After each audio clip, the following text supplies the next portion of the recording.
Hey everybody, this is Eric Worre and welcome to NetworkMarketingPro.com. I'm here with my friend Gary Cox. Gary is a personal development expert, a performance trainer. He travels the world, and I've known Gary for, 15 years now, probably, something like that. And we just had dinner. He happened to be here in Minneapolis, and we decided to turn the cameras on. I wanted to share with you some ideas on how to do better. And Gary was talking about one of the principles that he talked about with a group of people recently about consistency. And consistency is such an issue for network marketing professionals, trying to stay consistent, because a lot of times we get distracted, we get stuff shows up, and we get mad at ourselves because we're not as consistent as we need to be. What are some of the things that you teach people when it comes to consistency and how they can do better? Well, I think one of the challenges that people have when it comes to consistency is when they are self-employed, they don't have to check in. So, we hear the JOB thing, just over broke, but you've got to look at it as a job. So you have to know and tell yourself a specific time when you're mentally checking in. And then the other thing is, if you're not aware of that, as humans, we like to take a course of least resistance. So all day long, whether you realize it or not, you're either doing income-producing activity or non-income-producing activity. And if you don't mentally check in and you're not mentally aware of that, the course of least resistance is to do what? The non-income-producing activity. And that's where we start becoming inconsistent. Now, because of that, we get distracted because of the phones, the computer, and so on and so on. So that's one of the areas that I talk about. And for a lot of times people just say, I just can't figure out how to take action. I know what I need to do. Okay. I know that I've got to do it, but I can't make myself do it.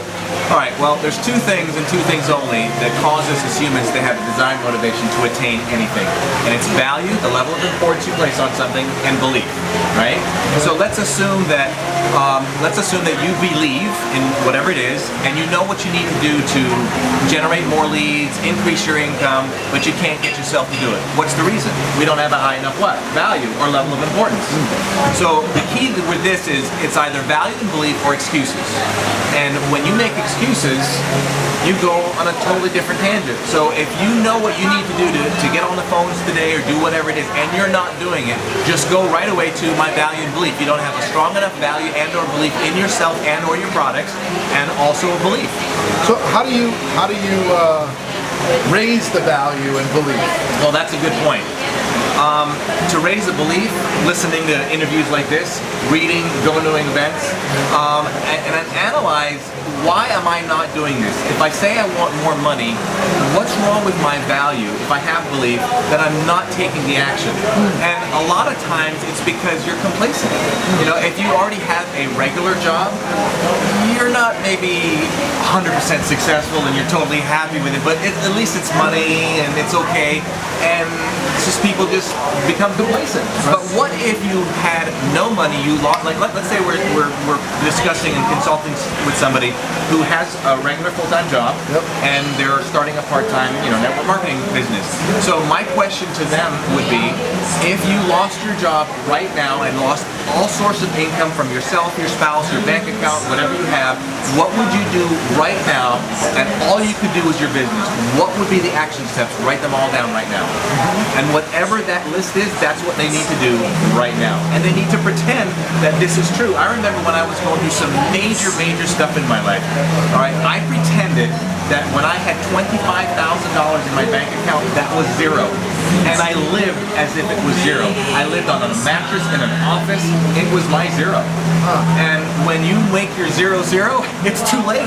Well, you know what's interesting is, I'm glad you brought this up, because I found that in my career, this idea of pretending,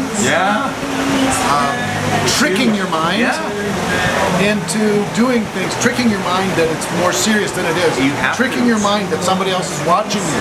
Because I was a performer, so I'd pretend that people I respected was watching me. Tricking your mind that to act as if you're more successful than you are, having a different posture. So I love the idea, because I found that many of my breakthroughs came from tricking my mind.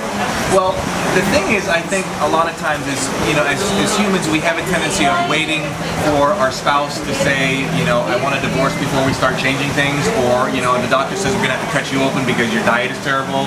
So what would you be forced to do right now? Do you have to wait for a doctor to say, your cholesterol is so bad, your arteries are, terrible, we're going to have to cut you open?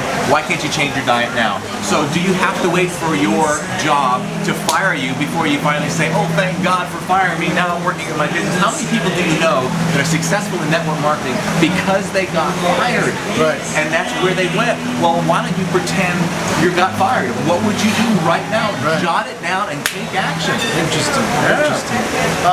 One other thing I want to chat with you about real I call it imagined motivation, by the way. Imagine motivation. Imagine motivation. Imagine it and use it to motivation. Imagine motivation. Love it. I just Imagine called you lost your job. tricking my mind. Same thing. These mental tricks. Talk briefly about how to control your emotions, because we're in an emotional business. We're in an emotional world. Emotional world, but I think network marketing, a lot of other businesses, it's very emotional, very personal, very emotional, very ups and downs. How do you teach people how to manage and control their emotions? Well, what I ask people to think about is, when you're awake, what percentage of that time would you say that you're a leader of your feelings as opposed to being a slave to them? So if you wake up and you go to coffee, you have immediately started your day being a slave to your feelings because you needed something to get you up, so you had to go take Unless you're in a coffee network marketing business. That's right. That would be the only exception. Go ahead. But you know what I mean. Yeah. Or what happens is a lot of people, they need a substance to go to bed and things like that. So think about what controls your emotions and feelings, and if you're aware that you need to lead your feelings as opposed to being a slave to them, you start looking at things totally different. For example, when we feel sad, we act what? Sad. When we feel happy, we act happy. Well, why can't we, when we feel sad, act happy? That's very difficult. Why do we not do it now? If we did that, would that be a better thing? Yes. Okay? The reason we don't do it is anytime you try to do anything opposite of how you feel, you will feel as if you're what? Lying. You feel dishonest. Yeah. Now, you've been programmed as a young child not to lie. So what happens now is, let's say we feel rejected because somebody said no about our opportunity. Well, the problem that we have now is we've got to learn to ignore that feeling, and when we ignore that feeling to make the next phone call, we actually internally feel as if we're lying. So what do? We take the course of least resistance. You've got to know what the course of least resistance is anytime you experience a negative feeling or emotion, whether it's fear of failure, fear of success, rejection, jealousy, and if you don't know what that answer is, you can't counteract it. So what is the answer? The answer is you reward the negative feeling and emotion. So if anytime you have a negative feeling or emotion and you reward it, you lose. Wow. So if you ignore it, why is that difficult? Because you feel like you're lying, and we've been told not to lie. So what do? We go back to, don't want to feel like I'm lying, go back to the negative experience or feeling. And when you can master that, no matter what happens around you, you take action. Even though you don't feel like it and it feels uncomfortable, you're going to make that next phone call, but you just feel rejected, you still have to ignore that feeling. So when your feelings are not in harmony with your goals, ignore your feelings.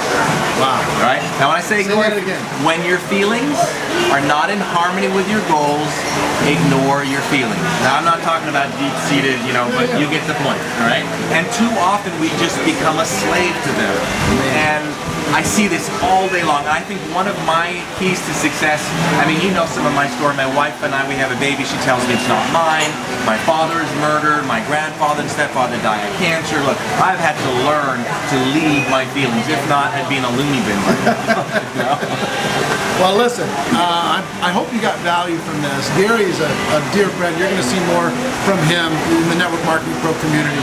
He's done great work, and I think it'll help dealing with the emotional aspect of what we deal with in network marketing, understanding what drives our behavior, right? What drives us to do the right thing. Because if you don't know the why happens, you can't figure out the how to change it. So I hope you got value, and ladies and gentlemen, my wish for you is that you decide to become a network marketing professional, you decide to go pro, because it is a stone cold fact that we have a better way. Now let's go tell the world. Everybody have a great day. We'll see you next time. Bye-bye.